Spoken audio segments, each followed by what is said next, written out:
I've seen two guys coming and dropping off. So, right. I don't think that should be a problem. You have the session recorded. So,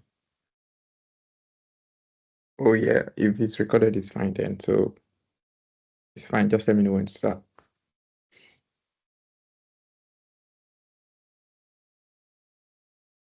notification. Have I started recording? Yeah, I think it pops up now. It's recording. Okay. Yes, so you can start. Thank you. Okay, all right, thank you. So let me just put on my camera so that um they can put a name, a face to the name, right? So yeah, this is me. Good evening, good afternoon, or whatever it is in your own time zone. So thank you for bringing me up on the call. So I'm going to start sharing my screen real quick so that you can see that one in action. So, okay. Mhm. Okay. So do let me know when my screen pops up. Okay. Okay, it's telling me that privacy security is something. Uh, Uh, yeah, is the screen up? not yet. Okay, so it's saying that you won't be able to share my screen until I come up and come back again. I think the meeting is kind of like really sensitive. I'm coming. Let me try that. Hmm.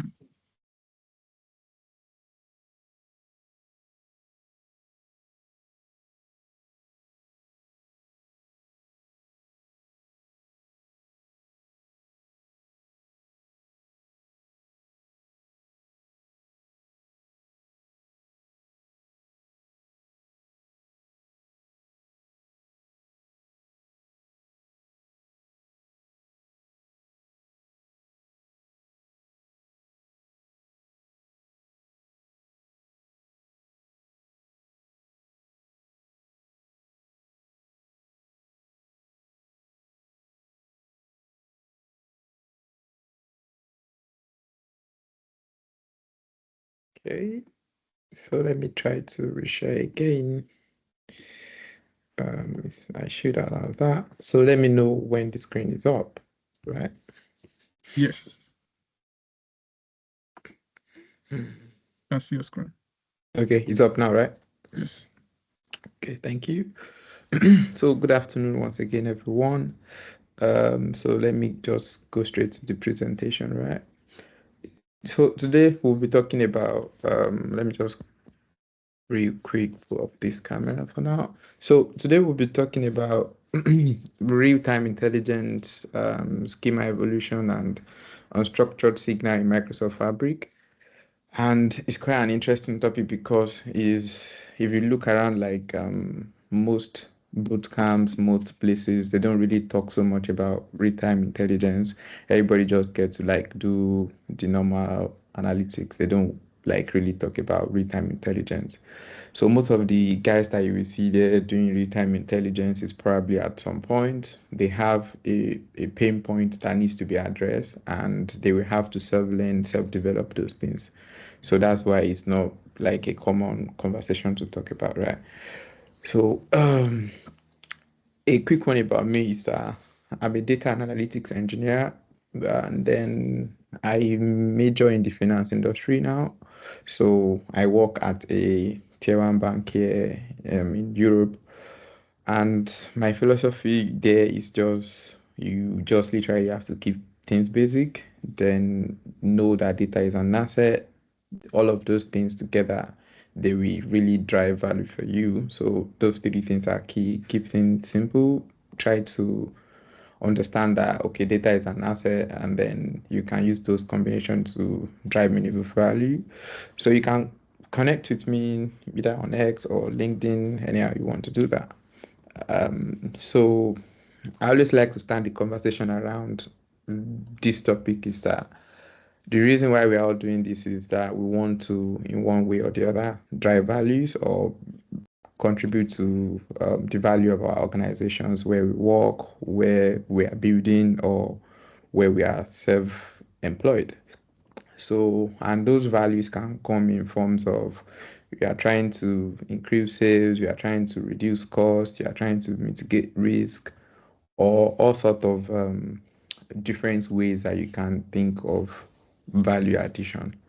And as for us as data professional, these are the reason why we are employed, right? So these are the reason why we start our own business. So everybody just wants to maximize their value around. Then some things get in the way as a data professional and say, oh, I want to contribute value from analytics standpoint, but I'm unable to do that. Over my time in the doing the work around analytics and all, I've seen that a couple of things do come up as the barrier for you to deliver maximum value, right? So some of it is the data arrives too late to make a difference. Sometimes the volume is too big for you to handle. Even they might not be using the latest tools, they might be using old tools, all of those things. So you have list of different problems around what gets into your way, right? The problem is not exactly the same for everybody. It's kind of like very particular to different organizations, right? So everybody kind of like have their own problem that they are trying to solve. So if you look at real-time intelligence, the problem that it came to solve here is that we are trying to do analytics. We want to enable people to make informed decision as fast as the data is coming in. So the issue of, oh, the data came in, but analytics get to us like maybe 2 days after, all of those kind of things is the kind of problem that real-time intelligence came to solve. We want to get the insight to your hand as quick as possible immediately the data comes in, right? So that is the problem that we are going to be talking about, which covers our RTR side. And on the other side, which is schema evolution, it's just that your data doesn't look the same, right? And that gets to break a lot of things for you, breaks your analytics process. So that one is also a problem that the producer application or the producer client that is giving you the data, they keep changing the data. Maybe they change the schema, they change the data type and all of those things, and it gets into your own way. So those are the two key problems that we aim to solve with Microsoft Analytics. So when I first start with real-time intelligence or real-time analytics, a couple of things I figured real quick that contributed to that being a very difficult problem for me is that first off, I noticed that most of the companies were not actually starting out preparing or well thinking about, oh, we will include real-time intelligence into our workload. They have all the necessary one to handle batch analytics, but they don't prepare for real-time intelligence ahead. It's until when they need it. And that led to when we are trying to add that capability to the workload, we notice that there are a lot of fragmented tools out there. You have to do a lot of compatibility tests and say, if you are bringing this tool to the company, you have to test every security, how it integrates, does it fit into what you are currently using, all of those things. So you have to not just think about how you are going to do your stuff, but you will also be thinking around integration, all of those configuration around, right? And you do have a bunch of them. It's not like one of them just came and solved all of it end to end. All of them just solve a piece. So you combine a little bit of pieces for you to get what you're looking for, right? And then another thing is that it requires a lot of effort. As I said, they don't get to like train you to do real-time intelligence in most open source conversations. You just have to like find a way to self-learn yourself, and then the kind of technical skill set that is required to orchestrate a robust real-time intelligence pipeline is kind of like really, really technical. So the learning curve is also a little bit challenging. So the two drivers here are fragmented tools and then the learning curve being steep a little bit. So that is represented in the diagrams that you can see here that we have a couple of tools across different layer, different capabilities that you have to configure to get your stuff done right. And that is when you now even want to add AI capability on it, you have to now be thinking of how to configure different MCP server, all of those kind of stuffs. So it's just like a very painful journey, right? That's just what it is. But lately, it became a little bit easier, right? So that happened because of RTI in Microsoft Fabric. So I think I had the fair share of saying that it reduced the pain from like if we say maybe by more than 60%. So the pain of what I'm experiencing to orchestrate a real-time intelligence drastically reduced just because I have all the things I need in one place and it is integrated into the core system that we're using before. So if you look around, Power BI or Microsoft ecosystem is really, really vast, common in most companies. What are the chances that they are not using an existing Microsoft software before? And you have a real-time intelligence configured, authenticated on it. You are sure that it's secured on it as well. It's really a game changer, right? So and the most important thing is that you don't get to like learn so much around that before you can orchestrate it. You can just try things out within how to you will get stuff done, you will know that things is working for you and all of those kind of stuff. So those two problems for me were what he was trying to solve and he did that so well. So that is why Microsoft Fabric is kind of like a game changer for me at that point in time, right? And then if you look at Fabric ecosystem today, as I said before, that it's synced very well with other capabilities from data factory, analytics, you talk about databases, you talk about Power BI. Real-time intelligence is also something that really works well across all of these things.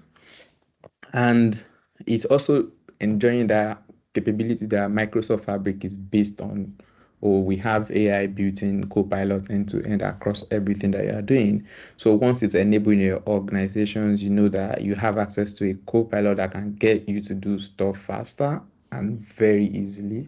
So, and then the security is there as well. You don't have to worry about, oh, is this software from a good company?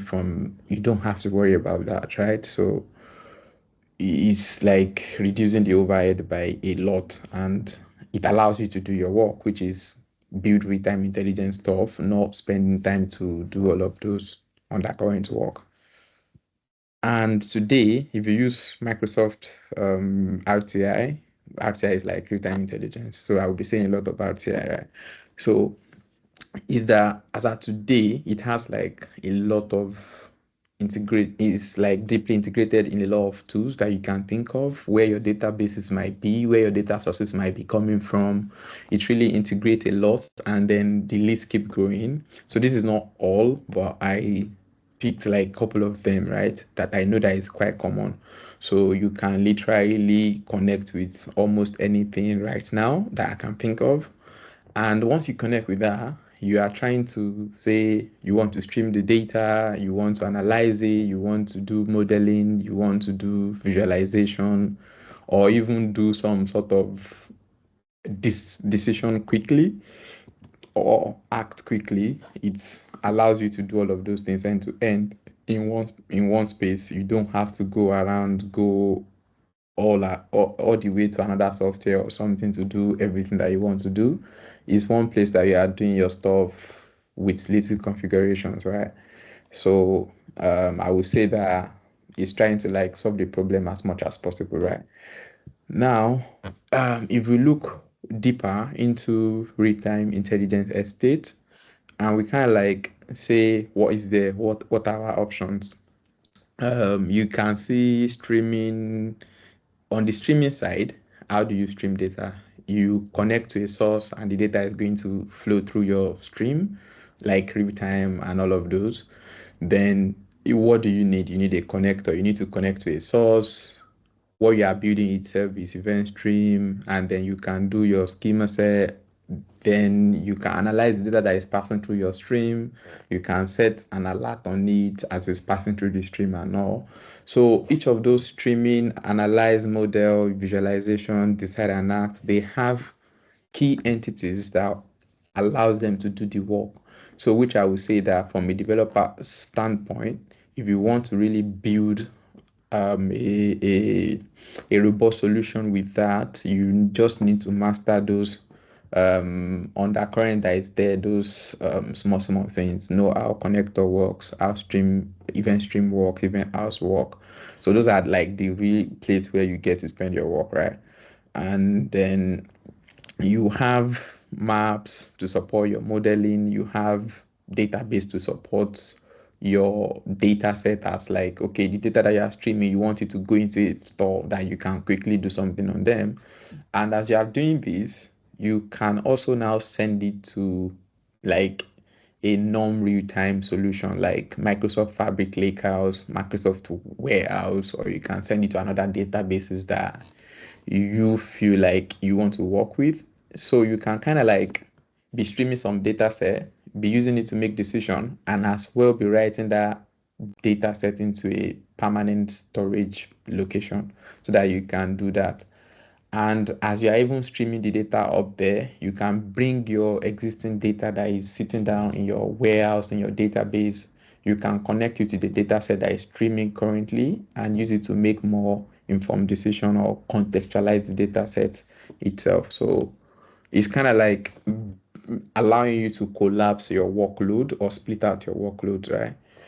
Which is something that is impressive. Then I'm not like a free fan of like, okay, we talk too much around these things if you don't see it working. That's like where I kind of like fancy things to just see how, oh, this is how this thing is built, not just like presenting those kind of stuff. So I will head over to Microsoft Fabric now to show us maybe one or two solutions around what I've talked about, RCI, schema evolution, and then unstructured signals. So I haven't talked about unstructured signal now, but we'll briefly touch that towards the end if time permits. So yeah. Any question here now? Right. So but am I still audible, Tosin? Yes, yes, yes, yes, yes. Okay, all right. So and I believe you can still see my screen. Yes, yes. Okay, so this is like I will just quickly create a workspace for us to show to stream in some data set, and then I will show how we can undo schema that is changing every time. So that's basically it. So I'm going to create like a new workspace. I didn't want to pre-create it so that you can see how I'm going through all of this process, right? So I can just come here and say let's do the workspace being this. Let's call it tutorial. Let's just call it tutorial for today. Let me call it tutorial workspace. This. Then I will just come here to use real-time intelligence. You have to have Microsoft Fabric license, and I'm using a trial account now, so I will just put it on trial account. Then I will apply. So this is the workspace. Let me kind of like collapse all of this. And the first thing that you might want to do is that you want to create your workspace, your asset in the workspace. So let's start out by creating maybe a database first. So let's start with this event house. So event house is where you can put your data that you want. You know, you have databases that stores your data where you build analytics, right? Event house is something similar, but it's built for something like streaming data set. So let's call it tutorial. I'm not really creative with the name. So tutorial event house. So I'm just going to call it event house like this. Then after we created event house, so it's asking me to get started. I think I'm fine for now. So this is how event house look like. You can see one here, but you don't have any databases here. So you can come up here and create a couple of databases that you want in your event house, right? But let me just close this one for now. So you have your event house deployed. Then the second thing that you might consider doing is that since we already have a destination where we want to put data set to, we let's say our source is not from Microsoft Fabric, let's say online or somewhere. So you can now connect to a source, right? So to connect to a source, you need event stream. That's where event stream comes in. Event stream is the one that houses the connectors and all of those things. So we can plug into those sources. But quick one as a plus to people that are like here. So what you can do is that you can, if you want to use agentic AI to develop your agentic AI mode to develop, so what you can just do is that you can integrate this your lakehouse um, with Microsoft Fabric. Or, sorry, you can integrate your workspace with GitHub. So I have a GitHub repo set up here in my account. You can see that is a personal account. So I created a repo where I've connected like with my personal access token. So I just want to connect to that repo, and then I can create a new branch or something like that. So let me just fire up a new branch and call it tutorial tutorial. Let's call it tutorial branch, something like that. So I want to create it off the main branch just to like send my stuff there. Then I can pick the main branch. There's nothing bad there as well if you are the only one working. So since I'm the only one working, I think it's a little bit fair to just connect to that one. So if I connect this to that, so let me just quickly go to that my GitHub account. So let me just do GitHub. So let me come here. This is not mine, I guess. So let me just go to the repository and come to this one here. So you can see in the GitHub, you have nothing on the branch. So you can see the branch that I just created now is already there. So I have one branch, then I can just now say it's trying to like sync the changes and all. So let's just give it a sec to like sync the changes. Then I will just commit these changes to the branch. So if I commit those changes to the branch, you will see it on Microsoft you will see it on GitHub, right? GitHub. So let me just kind of like do a refresh of this one. Okay, so I think let me just come back to that branch now to see what's inside there. Okay, so I don't have any changes there now. So let me come here and see. I refresh this one. Okay, so you can see that it has been synced now, and you can see the commit. So this is like the ones that you can now clone on your computer, right? So you can literally clone this on your computer. Let me just come to my VS Code or terminal. Let me just open up my terminal, and then I maybe go to my desktop so that I will not have. Okay, so let me clear this one. So I'm on my computer. I want to go to desktop. Then I want to do something like git clone. Then let's go to that location to copy this one out. And I come here and I paste that there. Then I can do code RTI to open up my VS Code. So allow it. So let me just trust it. Yep, so this is my event house and all of those things. Then here you can maybe have your own agent, the one that you prefer or something like that, or you can use Cloud Code. So let's say you are now trying to like say, oh, I want to build a lake house to this one or something like that. Just come here, create your lake house, create your notebook. You will see it's being created here. So by the time you like, okay, let me just say create a lake house, something like that. So if it's going to create the Lakers and create it here, and I git commit this, push it to GitHub, if I go back to my Fabric workspace and I sync it again, you'll be able to see that Lakehouse. So, but the important thing is that you can drive the code or guide the agent to do some stuff here, and it's going to be appearing it here. So you can use it all the way to the notebook level to even write the code inside the notebook to change it and all of those things.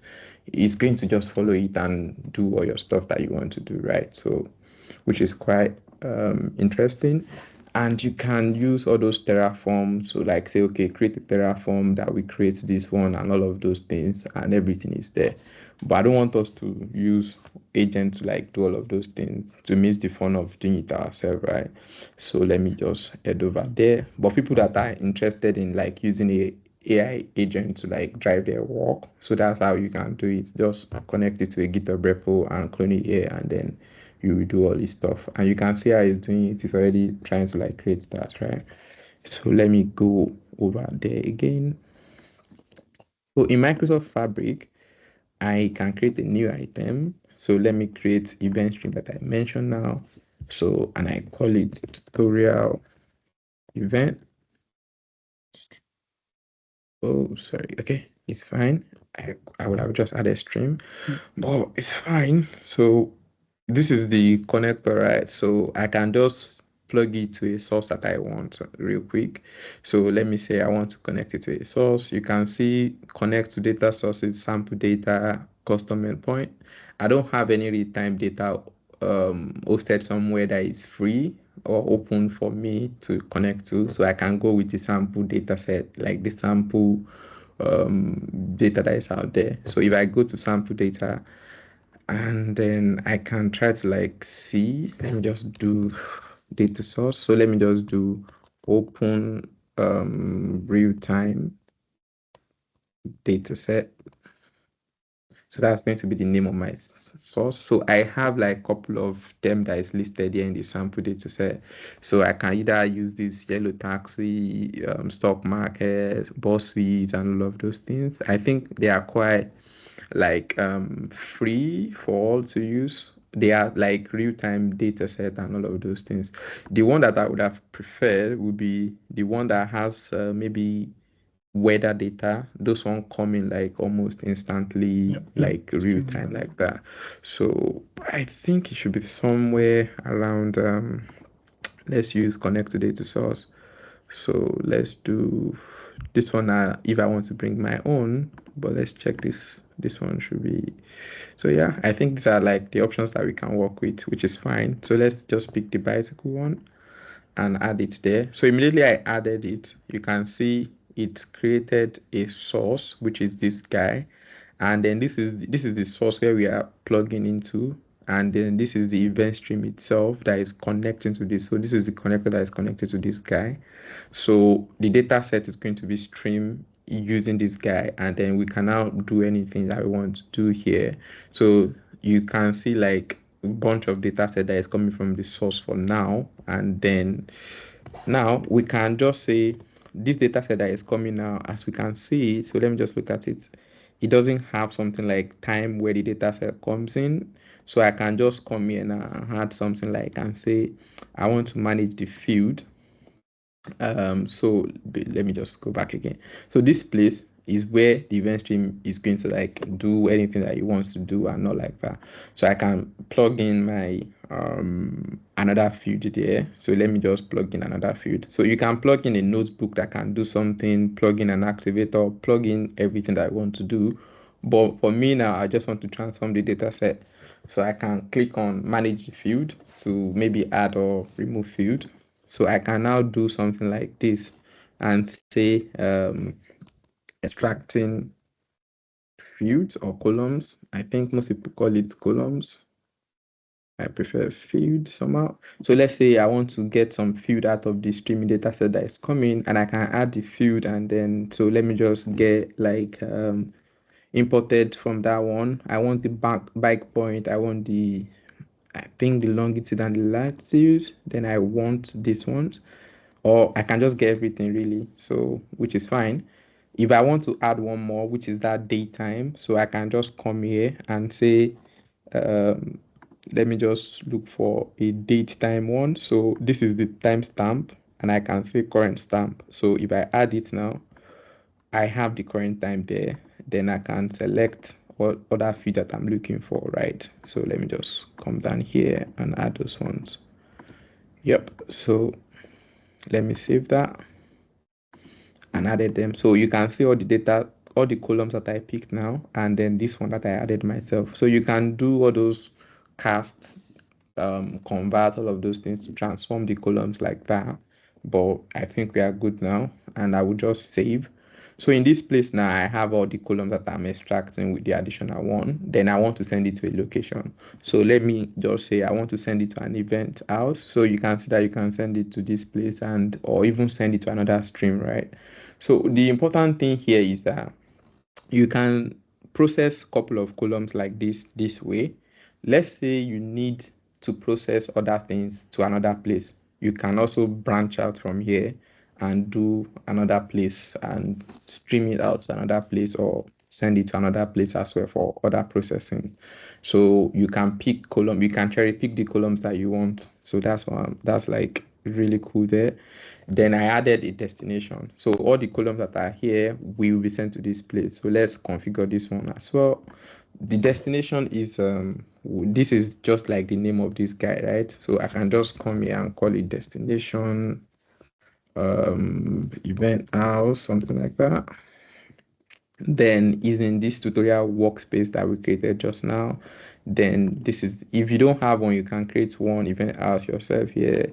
Then the database that we want to like create is inside. So here now I don't have any table to like host data, right? So I just fire up empty event house. So I can create a new table right here. So let me just give it a and say event table, and then done.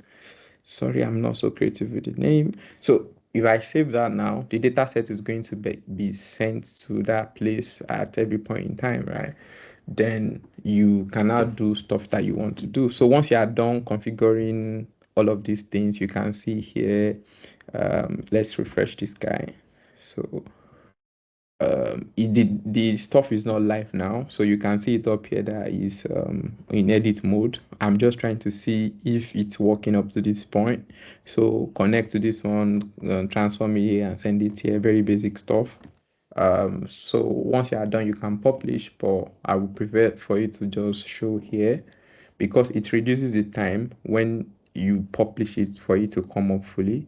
So you can see where we started from. We didn't have anything like we have like one, two, three, four, five, six columns before. This one is now there now. This timestamp is now there. So we have it that way. So let me just publish. Then it's going to come up live, right? So then the data will be streaming. The only way for you to know that the data is streaming is that you can see it's still becoming active. This one is trying to become active. So you like you can give it like couple of timing for it to like come up. So if you go and check the lakehouse at some point, you will see that data set is now being stored inside.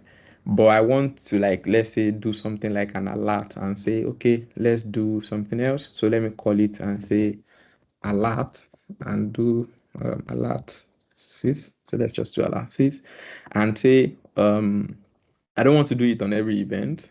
That's quite ridiculous, right? So I want to do it on an event when something happened and say, okay, when the let's just use something like let's check the data set. I know it has like something like number of bikes, something like that. So if I say when the number of bike is equal to 0, send me a Teams message, right? So and I can come here, I can say, oh, and call it empty bikes. And if I come here and say there is no bike at, and then so that is like one of the notes that I can add, right? I think if I do at and I can pinpoint this location in this neighborhood, so it's going to be there's no bike at this place in this neighborhood, right? So that's like this is the note like the headers, right? So I can also put in more context and say something around. So let's just pick one. So it is quite fair to just like configure alert on your data set if something is happening. The ones that I configured before was around ATM location. When the font in an ATM location is getting very low, you can configure an alert and say in this place there's no more font there. Do this, send a message to the manager of that branch to populate this one and all of those things. So you can guarantee that at every point in time there's going to be money inside all our ATM, something like that. A real use case that I've done before. So I just want to create that alert now, and then it's going to pop out some messages one by one once those conditions is being met in my stuff. So as I was saying earlier, is that for you to use an external tool to like authenticate and connect to Microsoft Teams or all of those things, you have to do some sort of server mapping configuration and all of that. But here you don't have to, because literally you are using your account to do everything. So you don't have to worry so much, right? So if you see those alerts, you can see that the alert itself is trying to come up. So, but if you want to be testing things out on the GUI, you can just be checking all of these things and see the data set that has been processed inside each of them. So if you like refresh this page, you will see the number of data set that has been processed and all of those things. So this guy, I think for now, none of them is okay. We have some zeros before that is streaming, while this guy is still coming up. So it's still coming up, it won't process anything now, right?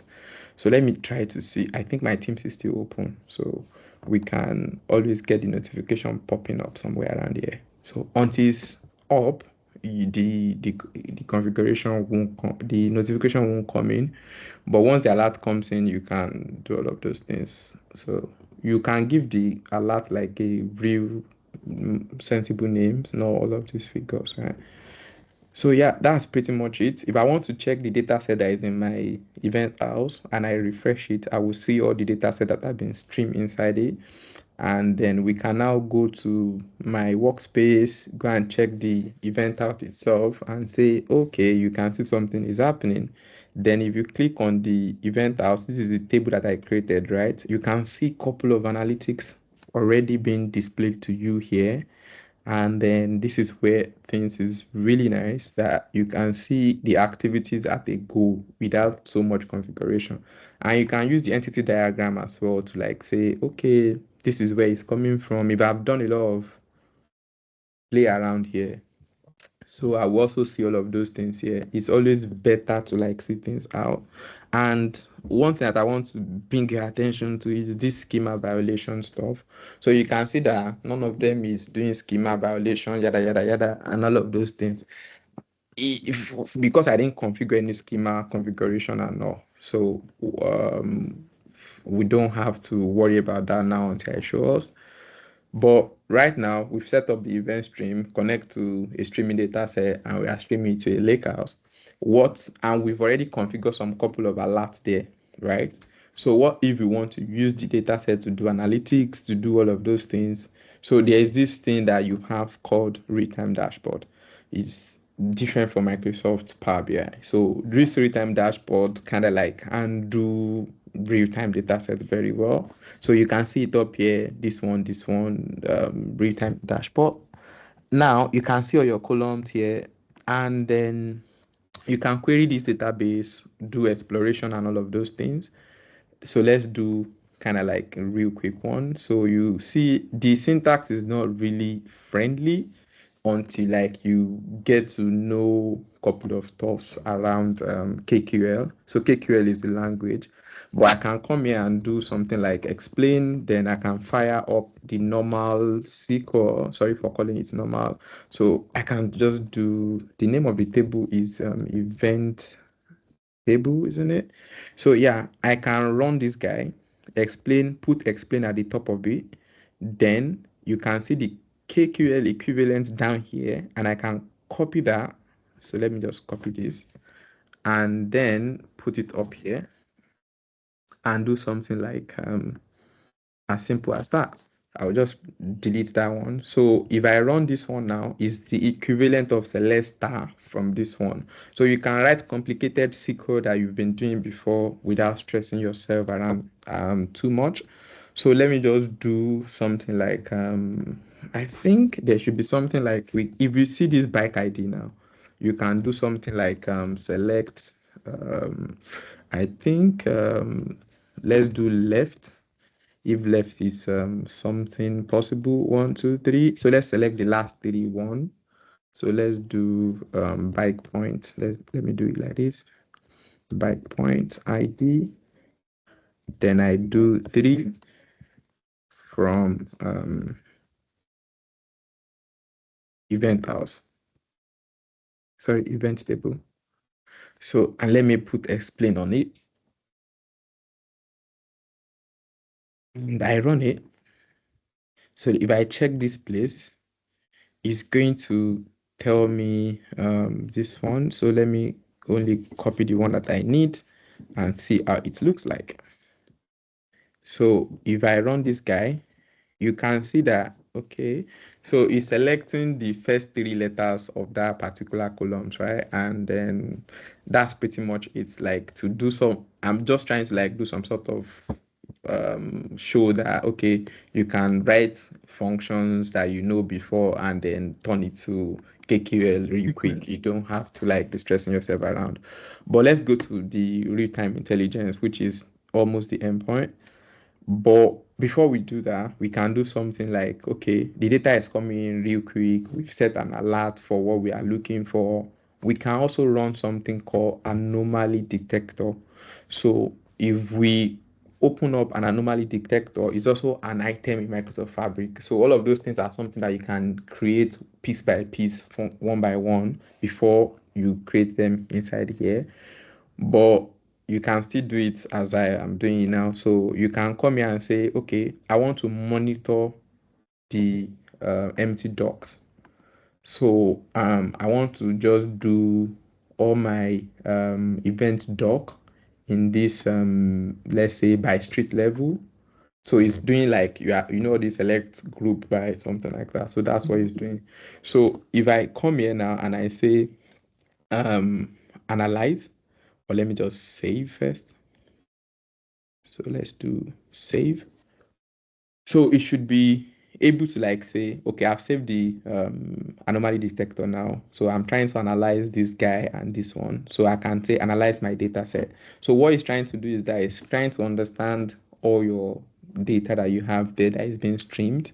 You just want to understand that maybe there's a pattern that is not looking so regular. Let's say everybody's around, let's say the distributions falls around 150, then you see something like 1,000. So it can kind of like detect those kind of anomaly. And it's not just off data that you can look for. You can use it to detect patterns.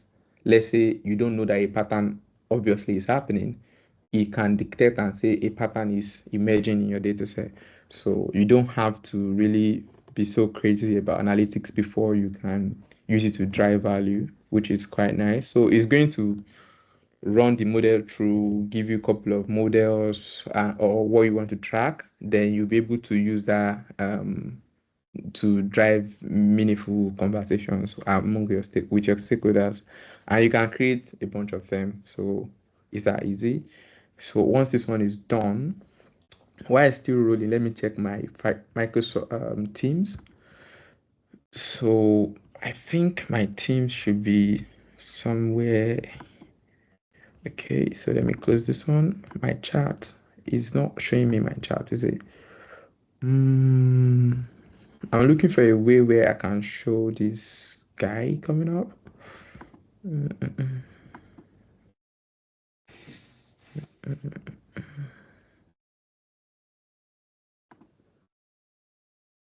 Okay, so I think this one is too. So let me just come here. Oh, which one is this? You're trying to reshare, share the Teams, right? Yeah, yeah. I was trying to like share my actual Teams Teams. itself. So I don't know where that one falls into. So, but it's just showing that there's one notification that's coming here. So it's because I kind of like mute my computer, right? So let me just check a new message. Okay, yeah, I think so.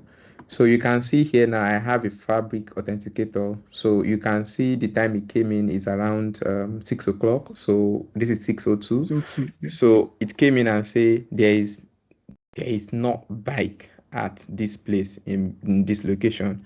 So you can see that you can send it to anybody that you want to send it to and say, okay, there's no bike here, go and do something. Customers are, you can see a couple of events came in, right? It's quite a lot of events that came in that particular place, right? So, which is really impressive. And business can quickly go and act and react. That's the point of real-time intelligence. It's not just for fancy sake, right? It's for, oh, something is happening. We have to do this. We have to do that right now. And then that's like really good. So you can see here now that the analysis has been done. You can do something like, okay, seasonal outlier finder, extreme value finder, core pattern finders, and all of those things. So you can pick any models that you want. So in this seasonal outlier, it's going to like find patterns as they are emerging in some seasons. So you can see this guy now is saying that there is a pattern around this red dot. There is a pattern around this guy. So there's always like a couple of patterns that you can spot. If it's outlier that you're interested in, you can click on this one, click on this one, and you can do many of them to get that. So that is also a possibility there. But let's go to the dashboard as well now. So we want to create dashboard on top of that data set. So in this particular event table, before we move on to, you can expose it as a shortcut that you can use another table to query like your normal day-to-day databases.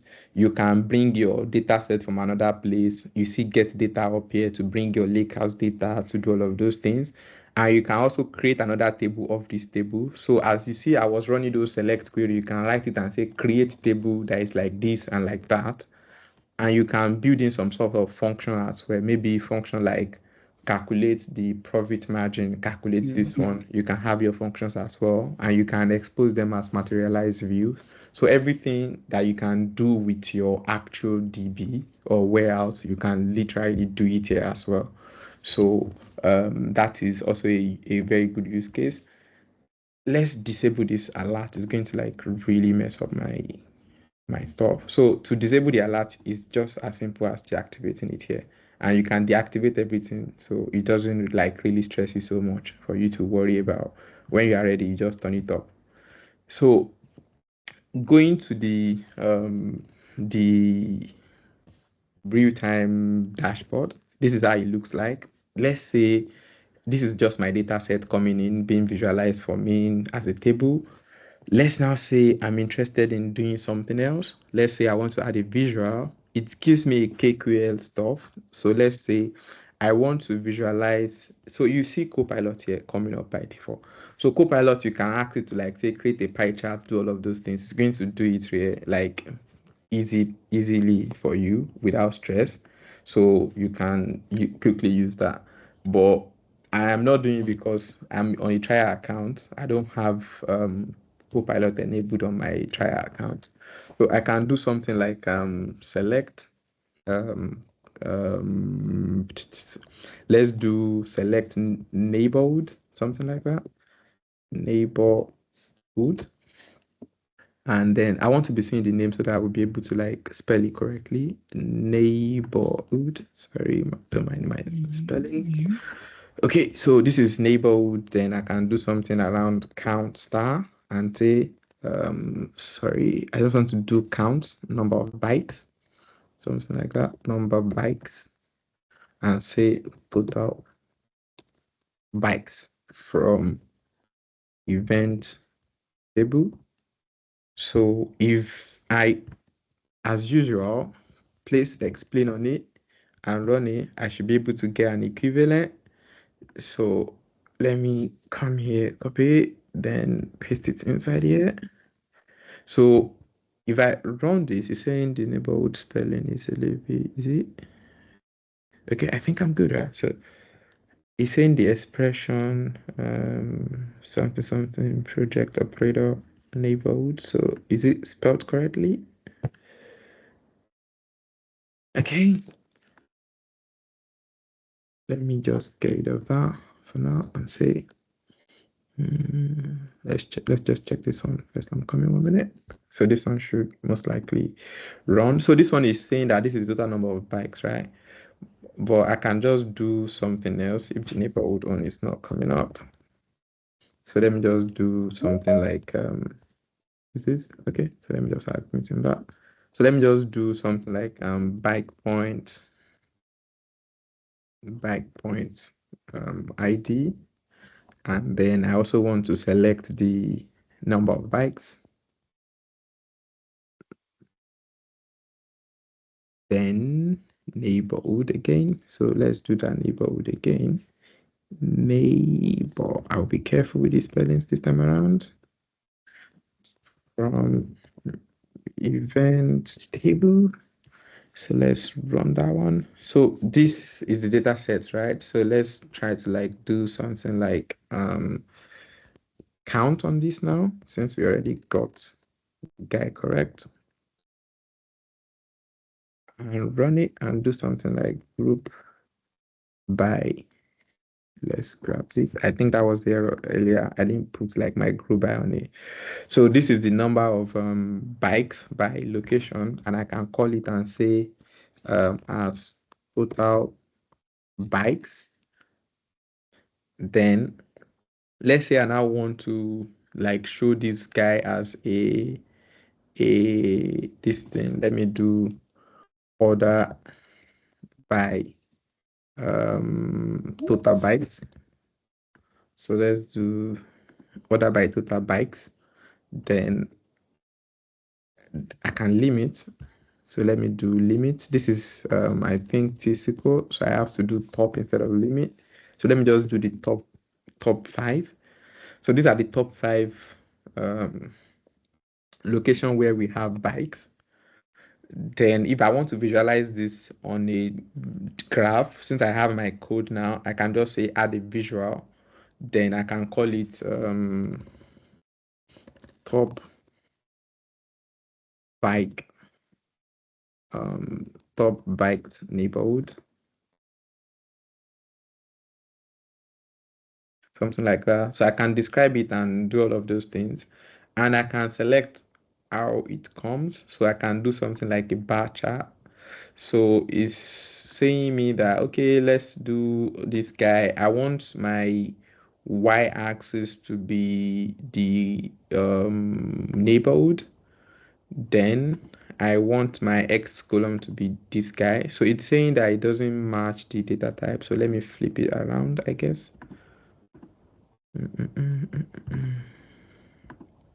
Yeah, so you can see now that this see this one, I can visualize them real quick. I can add other things that I need there, but I can just literally apply the changes. Then you can see it here. So I can build out a couple of stuffs here. And another thing that you can do is that on each of these visuals that you want, you can build an alert on them and say this one doing this, do this one doing that, this one doing this. So right now you can have multiple pages, you can customize everything that you want to do, you can expand. Yeah, so you can expand and then do all your fancy stuff that you want to do. So you can see it's saying that as at less than a minute ago, you can refresh it as well. It's also going to be less than a minute. This one is almost as a 6 minutes ago, so you can refresh. So you can see all of those things, put them together, stack them together, do your stuff, and even add more data sources to add more context to make it more meaningful.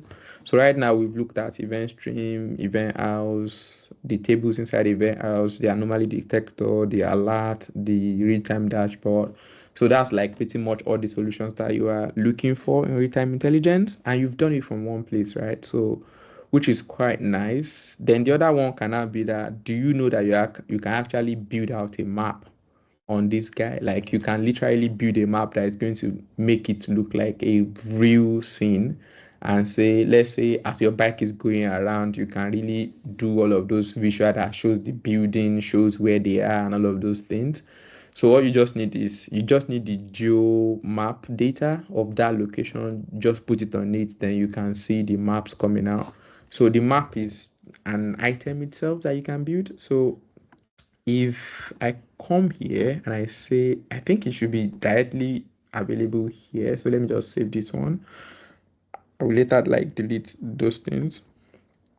So you can do something around.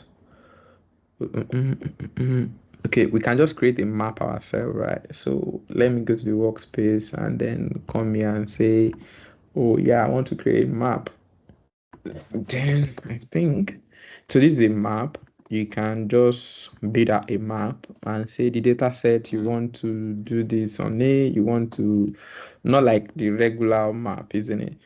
So here I can say I want to add my data source. I want to add the KQL one. Then I can have a lake house to store those guys that I was talking about, like a lake house where you can keep your what's it called? The geo data set. So let me just do lake event. Something like this should work. I don't want schema for now. So uh, it's just going to pop up that event house. Then I can update here and put in my location files that I have. So you can see these two locations here. These are the one that I was using to like build a personal one before. So if you put location like this, I'm not sure if the data set covers that region, but we should still be able to see it working. So let me add one more data set and put a lake house and say I want to add this lake house now. So you can see a KQL and then a lake house coming out there. So here now, to build this one, I can just come here and say, oh, let me do this, my event house, and say show on map. Let's go to next. This is fine. So the latitude and this one are what I want to use. I can come here and click my latitude, then click my longitude as well. Then I can do something like this and add it to the map. So you can see here now it's showing me how my data is scattered on those map, and you can see this thing. But the coolest thing that you can do with that is that you can literally flip the scene to make it look like, so you can see Mm. something like around this place. So you can go down to like really see, have a sense of so there's a way you can customize it to even look like more real, to do something like that. So, which you can explore. You have a couple of options to do all of those things. The one that I like, kind of like a little bit, is the one that shows the it map of like where people are plenty, all of those things, like a Snapchat kind of stuff. So we use that one a lot and say, okay, there is so many signals coming from this place. That means there are many people trying to access this ATM machine or something like that. So, but that one you have to still pay for a couple of data sets from other guys, which is fine.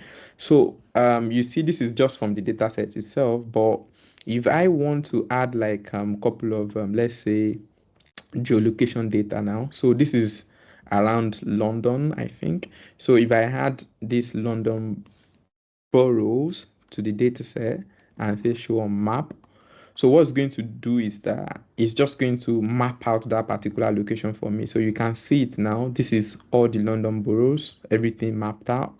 But inside the London boroughs, let's say I want to map out the area of Buckingham Palace, it's going to be somewhere in this location. So you can see all of those distinct filtering out like perfectly for you, and you can now say when a particular bike tries to enter this zone, it should send you a location, an alert or something like that, or do something else. So you can really do so much with maps. It's not like a regular map, or that you have to like be using those old ones. You can literally visualize stuff in a very different way, so which is quite like impressive. So that is map. Then the to wrap things up is going to be the um, schema drifting. So let's say as we have this data set now, they change the schema or they change data type of number of bikes from integer to string. You might want to break those counts that we did and all of those things traditionally, but you can. There are a couple of ways that you try to solve for event schema using schema drifting. So one of it is if you try to like do there's something called schema set. It's still in preview mode. So I won't like advise that one for a for now. production use cases. So I can say schema set. So if you create like a schema set, it's just like a place where you kind of like register your schema and say, oh, when something is coming, make sure that it's in this schema set. If it doesn't, then stream that event to another place. So it will make bad data to be streamed in another place. So you can come here now and say you want to add a new schema and say, let's say bike schema or bike table schema or something like that. You can upload or you can do it manually. So I want to add a row and say the first thing that I'm expecting is let's say maybe integer, and I call it number of bikes. Then I can say this is the number of bikes. I can add more. I can say string. Let's say I'm expecting something around location, something like that. This is where the bike is. Then if I save this, that means I can do it on the GUI. I can upload my data set. But what do you upload if you want to upload? This is what you need to like build up on your own local environment to upload. It's going to look like this. So it has to just follow this particular template, add more, add more, add more. It's quite like really simple, isn't it? So if I create this, that means I have a schema set for this one. If I update it and say I add one more column, it's going to be V2. So you can literally use the versioning to go on and say, oh, before we were using this one, now we are using this one. So it's a central place where you can manage all your enterprise schema, which is like quite useful in your real-time pipeline. So what you just need to do is that you just need to come to your, I think, where's the event itself? So you just need to come to the event and say that, okay, for this particular one, I think I need to find the event. So this is the event. So the event is still active. I have to configure it when I was setting this thing up and say, oh, when this data set is coming in, scan through it and pick this schema that follows this one. The one that doesn't follow it, stream it to another place. So that is schema registry. So that's one solution. Another solution that you have is multiple schema inference. Is that some sources, right? As you are trying to like stream them and say, grab this schema, process it this way. The other one that are of this schema, process it this other way, route it this way, and process it this way. So you are processing two things, two different schema set like at the same time. So both two solutions are useful when you are trying to do real-time intelligence to handle your schema set. And right now, it's just supported by only a few sources. So if you do custom sources like a sample one that we've done, you won't be able to like really use the event schema there. Schema set there is only supported on Azure and then the custom endpoint for now. So let me try to like quickly bring one up for it so that you can see. So I want to add a source. If I click on this bike one, I will just literally have it. But if I do something like a custom endpoint, and you can see this activate one here, so you will be able to like click it and activate the schema set that you want. So you can see when activated, you can map different schema to ensure consistency and accuracy. So you won't have to be racking your head and say somebody wants to break your sources or whatever. And if you are using Azure Event Ops as well, it's covered there. So those are the three places where it's covered.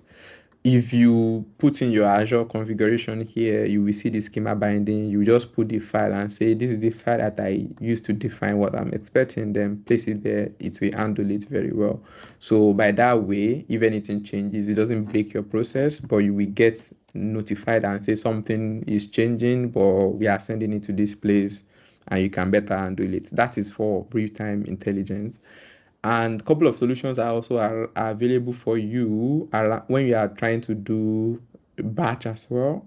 So to do batch, let's say you are using a data flow gen tool, there's an option for you to like say when a schema is changing, you can do dynamic. So they call it dynamic mapping. So in that one, if you create like a data flow gen 2, so let's say, I don't think it's available in gen 1. So if you do data flow gen 2 and you try to like plug into a data set and it says that, oh, so the schema now has changed, it will just delete the old table and replace it. So with the new schema, it's destructive. Like the solution there in this particular data flow is destructive. So you need to be careful. So where you configure that one is when you are trying to like get your data set, and then let's say I was trying to do something like let me get it from a lake house so that you can see. Okay, so let's get one. I think I have a file here, but I don't know what it is. But let's click on that one. So, okay, I think the Lakers has been deleted, isn't it? So if you have like a data set, right? Let's look for one. It's always better to look for more. Um, so you have the option to just say my data set that I'm trying to like bring into this place. So let me do. I think I have data set in this London Analytics. So let's just see that one, and I can plug into it. So I have a couple of data sets, but I want to pick a file. So let me just pick one of these files and say, okay, this is the file, right? Then I create. By the time you come down to like the destination and say, okay, add the destination to the data set. So let me add destination down here. And I want to send it to a lakehouse, that lakehouse that we created for tutorial lakehouse. Then I can, or let me even send it back to the London Analytics itself and say London Analytics lakehouse. Let me create like a DBO. So I want to send it to the DBO schema there as a new file. So you can see as the file is trying to like do here, I can configure my columns and all of those things. There should be a place where you can like change that one. So you can see as I over it, you can see that there is a column mapping down here. Sorry, it's moving fast. There's a column mapping down there that I already pre-configured there. I think I set my own like this, and saying that it's automatically mapping and allow schema change. So if I process the data set now and it's loaded with let's say 18 columns, and I put maybe two more columns, that's 20 columns now, it's going to destroy the old table and recreate the new one instead of it to fail. It should have like normally tell you that, oh, schema doesn't match or something, but it's going to fail. It's going to delete the old one and replace it with the new one. So it's destructive, right? But if you don't want it to be destructive and say, let's say you were tracking sales before, you were not doing any promo, you have your sales information, but you have one more column that is now tracking promo. The ones that you were not doing promo, you want it to be null, right? And the new one should have their own promo code. The previous one should be null as a new column. You have to use something like a notebook. So if you go to a notebook, you will see where you can write something like merge schema, something like that. So I think that's like the end of it. So if you come to notebook, so let's do something like a notebook here, and then you kind of like fire up there. So if you do something like let's do something like df dot write that you normally do, then you can just do something like, I think this option, then you give it something like this merge schema, something like that. Then you can do the mode, then do something like append. So what this one is going to do is just going to be, instead of you to destroy the table, it's going to merge the schema and make the old one to be null. So it's merge schema, something like that you can use it to do. So this one is not destructive, this one is addictive. The other one is destructive, this one is addictive there. So it's quite like interesting ways that you can do schema evolution. So you have, I've presented three options now: the event schema set, the multiple schema inferencing, this one in data flow, then this one in notebook. So those are like different ways I normally handle schema evolution in my own work day to day. Then, if you are talking about unstructured signal, it's just like signal that is coming from data set that you were not really presenting as a table of structured format. So that one, you just need to like maybe sort out to like say set an alert, configure Microsoft AI function. So you can use AI function to say, as the data set is coming in, scan the data set and give me sentiment. So let's say you have sales feedback coming out, and sales feedback it can be anything that the customer type there, and you want to detect this sentiment. So there is an AI function that is built into Azure that you can use in this space and say, oh, AI dot analyze something like that. It's available in Power BI as well. So those one can allow you to like scan through unstructured data set to drive signals or collect the signals that is there. So those are like your options around unstructured schema. Or you can use that anomaly detector that help you to scan through things that we've talked about now, that builds a model around those things. So those are like your options there. But important piece is that everything is happening on the same space.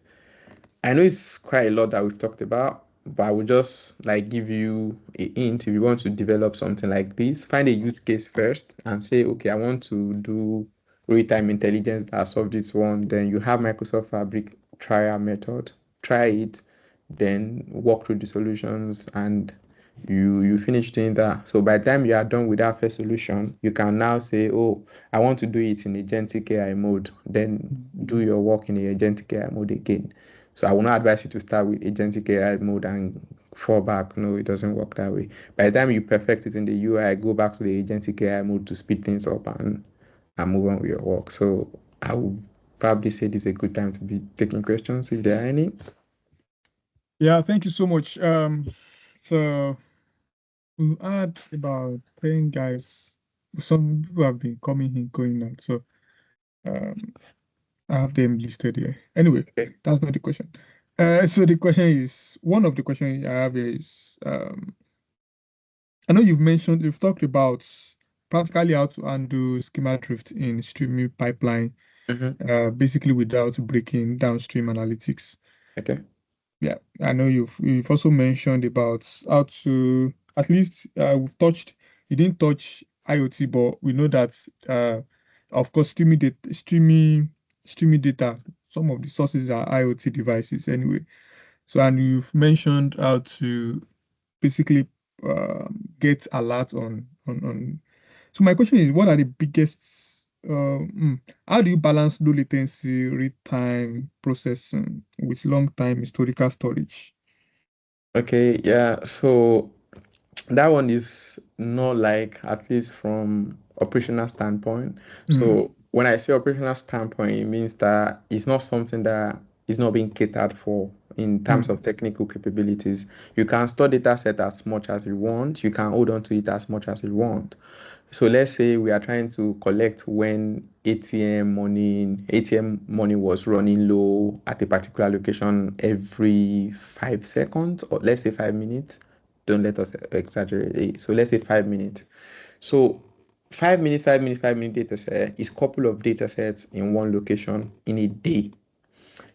If you multiply that by about, let's say, 500 ATM points in a country, it's going to be maybe a lot. so much more data that you are looking at. One thing that is now there is that, oh, the solution is there to handle those data sets. It's just a matter of, oh, do we now want to be using these data sets, or hold on to it? Do we want to delete it? Do we want to do all of those things? Those instructions comes from the business use cases, right? And then it's a matter of what your leadership team decides for you, or you help them carve that and say, oh, we might need to want to analyze and say, we know that we've reacted real time. Do we want to also be looking back at some point and say, how many times did we even do all of those things? So the best strategy that I've like used before is like, I didn't keep all those 5 minutes data sets in a database, even though storage is cheap. So I can write those files, compress them as package files, send them to maybe S3 or Microsoft Lakehouse or anywhere. That's a solution. Storage is cheap. All those data sets that we are saying that is big is nothing to be worried about in terms of expenses now. So you can keep it literally. That's what I'm saying. But the solution that we went for is that After we process, we do all of those things. What I'm doing is just that I'm only interested in keeping record of, instead of 5 minutes data set, I started keeping maybe 30 minutes. So I have fewer rows stored in a relational database, which is my warehouse. So I send the data set from the KQL to the warehouse and keep it there, govern it there. But it's reduced data set from 5 minutes to 30 minutes to reduce the volume. But you can hold on to the volume. That's like the idea that I want you to have. Storage is ridiculously cheap these days. If you calculate the cost that you will spend on 100 gig of data set in Microsoft Fabric, is ridiculously cheap at the end of the month. Like so cheap. Okay. Yeah. Thank you so much. Thank you. So I also noticed the other time when you were trying to use the agentic method, you were saying you were on the GitHub, you Mm. were trying to make it create lakehouse, right? Yep. Okay. So why lakehouse? In traditionally, can you does it mean that you can push streaming data that you get and push it into instead of creating okay, basically this I think yeah, the question is majorly difference between pushing streaming data into lakehouse or using event house. Any choices, any difference, or are they entirely different? Do they go in different direction? Yeah, sure. They are quite like really different. Okay.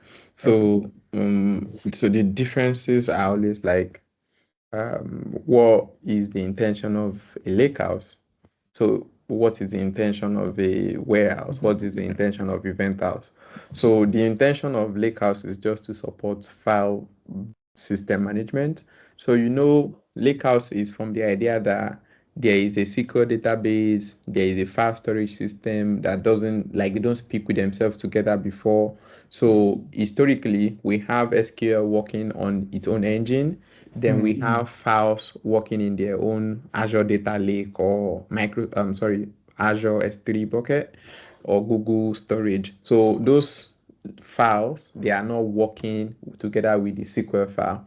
For you to be able to use those files, you have to build ETL process to turn those things to tables and write them into your SQL database.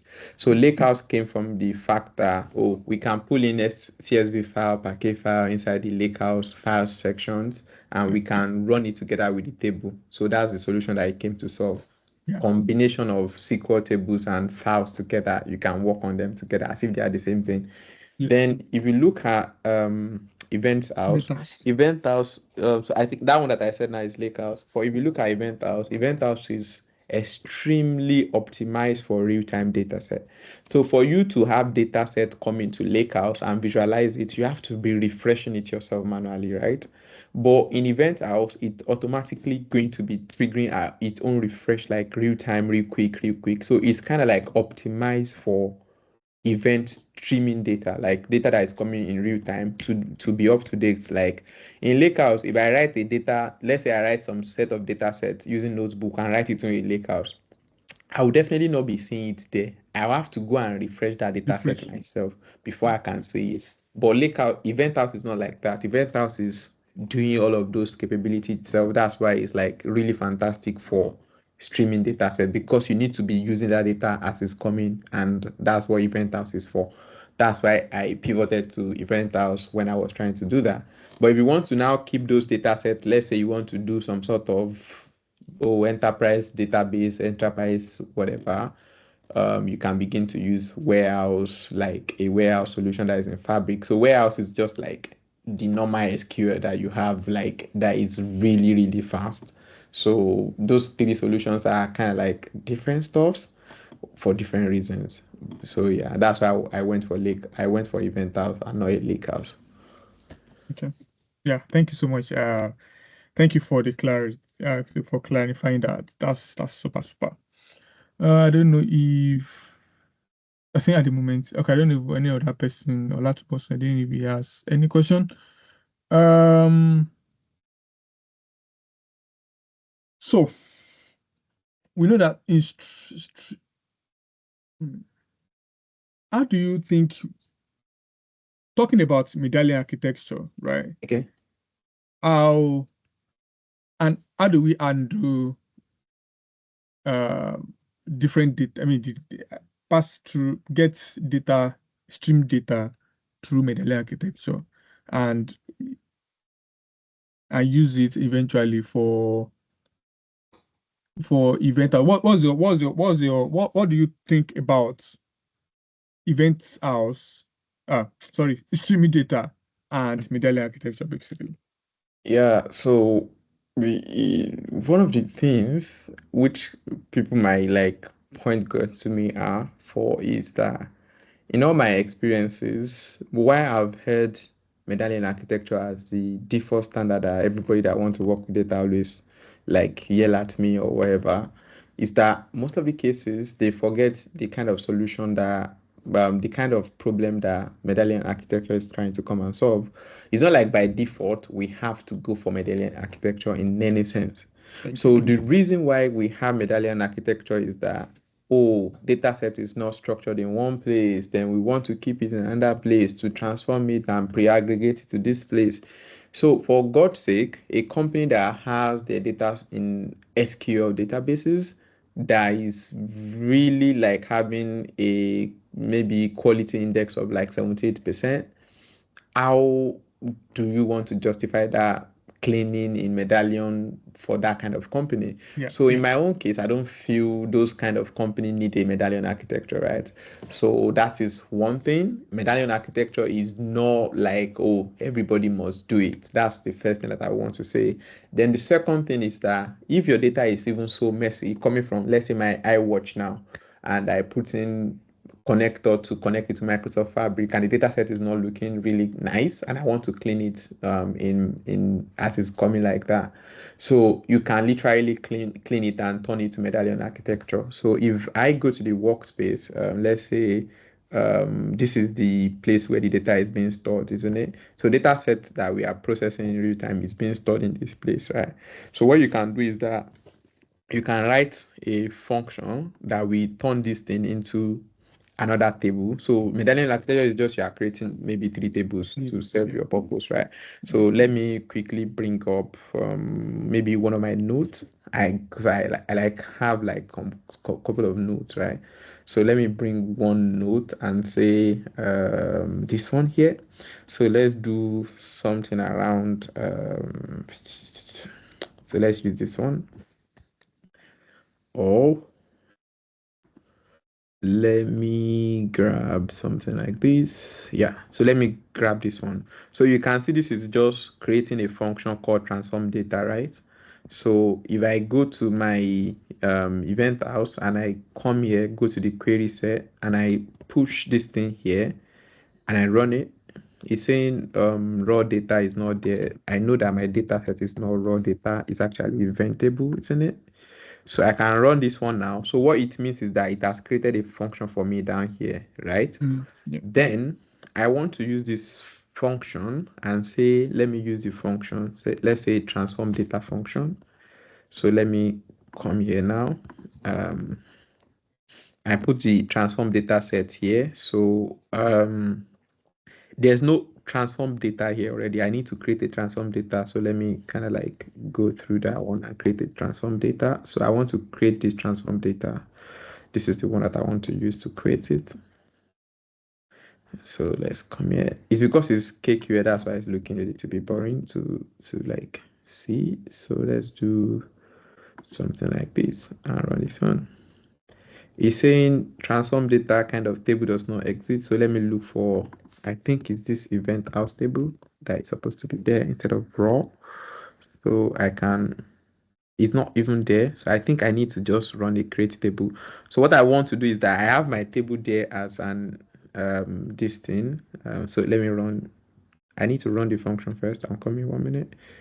How do I run the function here? 1 minute. So let me just come here and apply my function.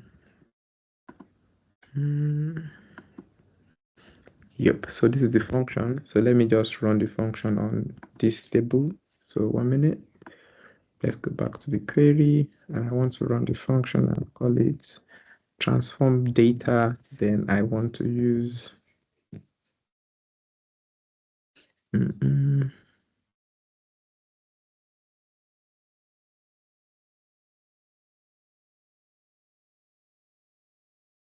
So let me just run this one.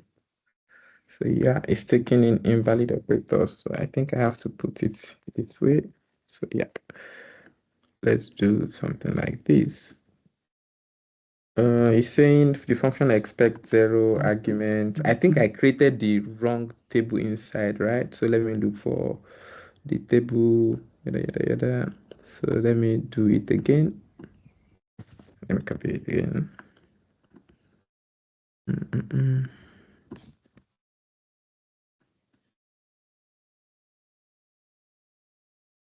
Yeah, so it should actually just pass this table already. So let me kind of like see, is it not there? Supposed to like create a new table, isn't it?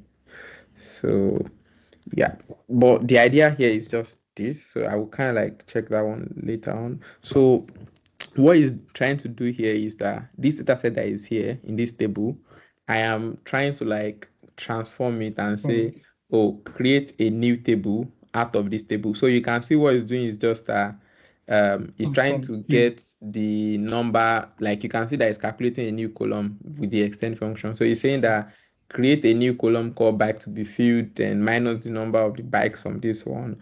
So once it's done with that, it will have a new table which you can call maybe silver. This is like bronze. You can call that Yeah. one silver.